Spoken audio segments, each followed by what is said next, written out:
सोना और उसके 3 छोटे बच्चे। यह कहानी उस समय की है जब एक हरे भरे जंगल के किसी शांत कोने में एक चिड़िया बसी हुई थी जिसका नाम सोना था। वह अपने 3 प्यारे छोटे छोटे बच्चों के साथ वहां रहती थी। उसके सुंदर और आरामदायक घर एक लंबे बरगद के पेड़ की शाखाओं में छिपा हुआ था। वह एक साहसी और समर्पित माँ थी।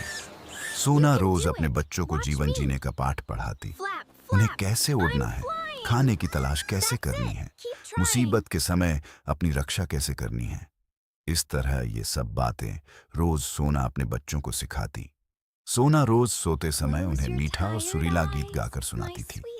उसकी सुरीली धुन बच्चों के दिल को खुशी से भर देती थी। सोना और चीकू, सोना का एक पुराना दोस्त चीकू कौवा था। वह पास के पेड़ पर ही रहता था। वह अक्सर सोना के साथ खाने की तलाश में उसके साथ जाया करता था। जब सोना बच्चों के लिए खाना लेने का निकली, उसका दोस्त चीकू भी आ गया। चीकू ने सोना से पूछा, सोना, क्या तुमने उस क्रूर चील के बारे में सुना? कल उसने कबूतर के बच्चों को अपना खाना बना लिया। सभी कबूतर के लिए दुखी है। सारे पक्षी अपने अपने बच्चों को लेकर बहुत डरे हुए हैं। सोना ने बताया, हाँ भाई चीकू, मैंने भी सुना है कि उसने कबूतर के 2 बच्चों को खा लिया।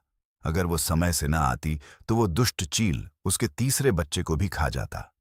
चीकू ने आगे बताया, देखो सोना, मैं तुम्हें डरा नहीं रहा, बल्कि बहुत भारी दिल से बता रहा हूं कि उस चील की निगाह अब तुम्हारे घर पर है। मैंने उसे आज तुम्हारे घर के ऊपर घूमते हुए देखा। तुम्हें अब सावधानी से रहना होगा।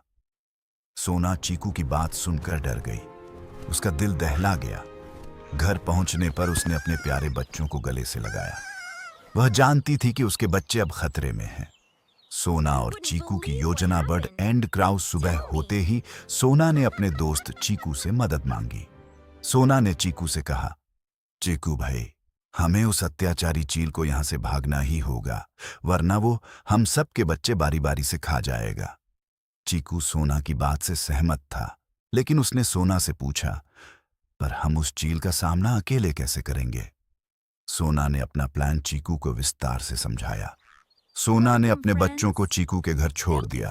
दोनों दूसरे पक्षियों से मदद मांगने निकल गए। सीधा सामना करने की बजाय सोना ने अपनी बुद्धिमत्ता का इस्तेमाल करके उस अत्याचारी चील को बेवकूफ बनाने का निर्णय लिया। उसने चीकू और दूसरे पक्षियों की मदद से मिलकर जानबूझकर दूसरे पेड़ में एक घोंसला बनाया जो उसके असली घर की तरह दिखाई देता था। घोंसले के अंदर उसने पत्थर, कीड़े, टहनियां रख दिए और उन्हें घास से ढक दिया। उसने घोंसले की बनावट इस प्रकार की मानो उसमें स्वयं उसके बच्चे बैठे हों। सोना जानती थी कि चील की तेज आंखें इस घोंसले को देखेंगी। सभी पक्षी छुप गए। चील का हमला और पक्षियों का पलटवार, बर्ड्स वर्स ईगल फाइट। जब सूरज धीरे धीरे ढलने लगा, चील सोना के घर के ऊपर चक्कर काटने लगा। बच्चों को अकेला समझकर वह सोना के घर पर उतार गया। जैसे ही उसने हमला करा, उसकी चोंच पत्थर से टकरा गई। उसने देखा, सिवाय पत्थर, कीड़े और घास टहनियों के उसमें कुछ नहीं है। धोखा खाकर वह जोर से चिल्लाया।